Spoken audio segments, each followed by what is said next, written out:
Hello, lovely to be here. Thank you so much for having me. So right now, it's difficult to imagine using the internet any differently than we already do. Scrolling through your TikTok For You page, making impulse purchases on Instagram, and talking to your friends through every hour of every day. It's difficult to imagine using the internet in a way that doesn't require you to have your phone within reaching distance at all times, where we engage with the internet differently. So here's where I use a word that has come up already today a couple of times, virtual reality.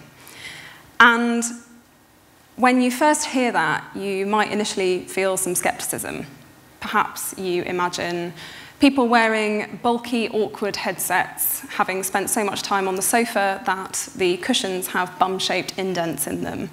Or maybe gormless gamers who have been in virtual worlds for so much time that they haven't bathed or slept or eaten in many days.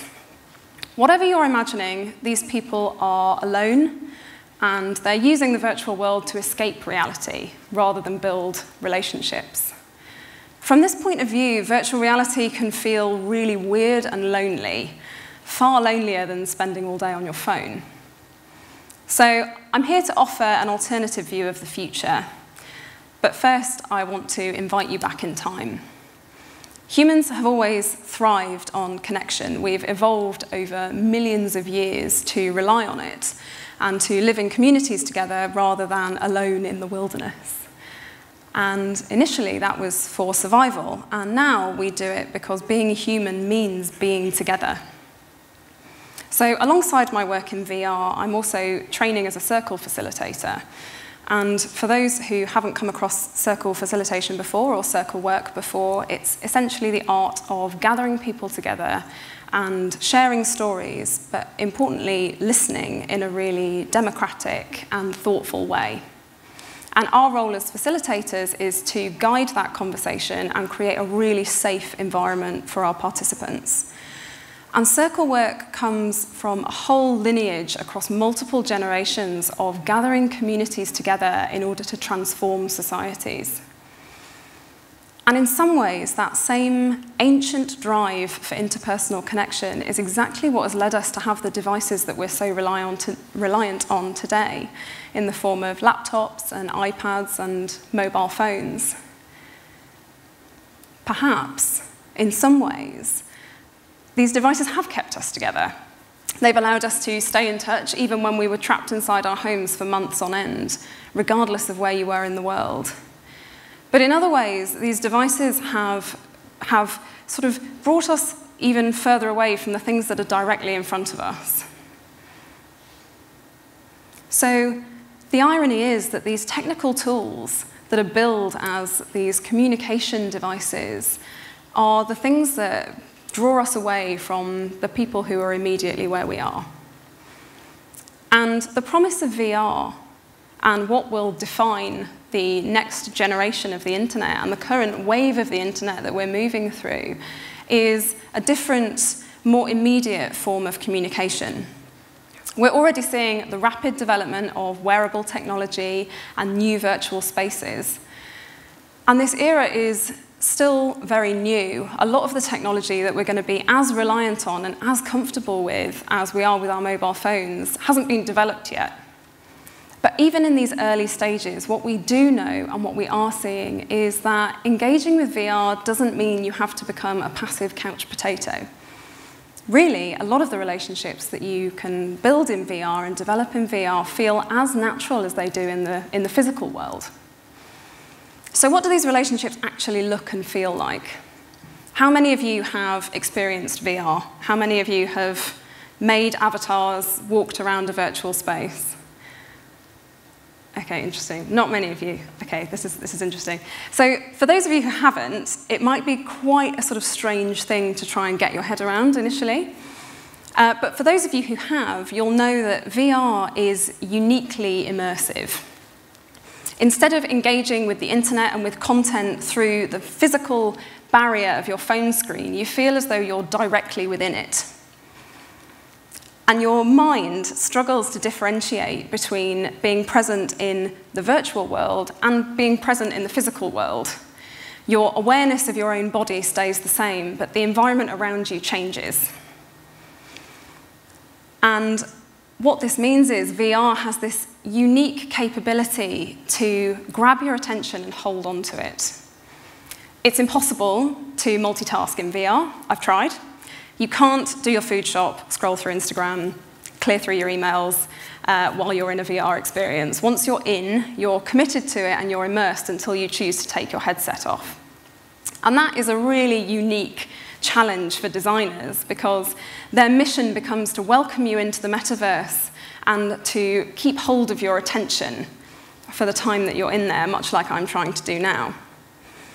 But it also means that you're able to directly engage with your peers and your friends in their virtual forms, and their presence and their voices and their proximity feel real, not flattened by a 2D screen. So if you can bear it, cast your minds back to the endless hours you spent on Teams over the last 2 years. Think of the frustrations that you dealt with, teachers who still couldn't work out how to unmute themselves, not wanting to turn your cameras on, that awful whirling, poor connection notification of doom. We were reduced for that period of time to 2D versions of ourselves and forced to sit in front of screens for hours at a time with no additional, more immersive connection available to us. No wonder we lost concentration. No wonder we found it hard to focus. No wonder all of it was so draining.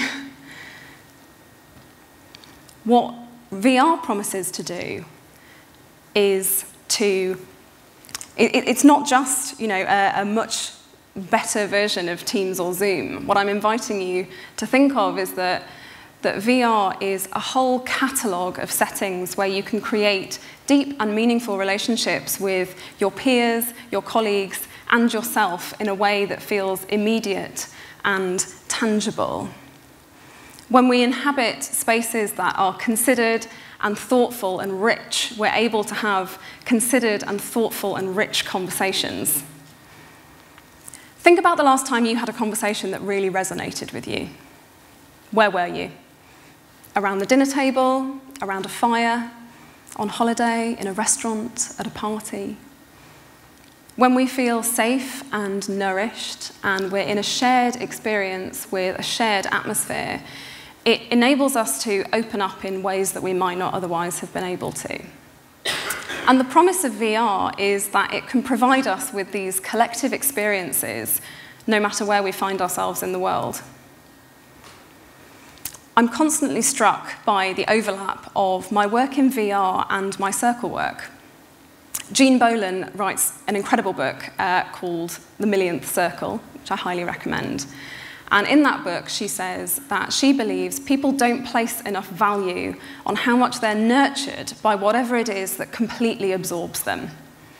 And I think that applies to both the things that we're taking in, whether that's music or a knitting circle or a book, but also the format in which it's presented to us. And I'm conscious that a lot of these things that I'm talking about might feel a bit nebulous. I'm really aware of that. But what I'm hoping to do is offer an insight into an industry that's in its toddler phase. We don't know what all of this development is going to lead to, and I can't show you a final product. But what we do know is that virtual reality is going to fundamentally change the way that we engage with each other and the world. And the thing that's really exciting to me is that the people in this room all have the potential to be pioneers in this space. Virtual reality removes all access barriers of geography, physical ability, gender, race, social considerations, and it opens up a world of endless possibilities. So to quote the great Jean Bolan again, if you want to do something that you've never done before, you first need to be able to imagine that it's possible. So my invitation to you is to embrace the virtual world, get stuck in, explore, make connections, get inspired, and take those ideas, those connections, and those moments of joy and bring them to life in reality. Thank you.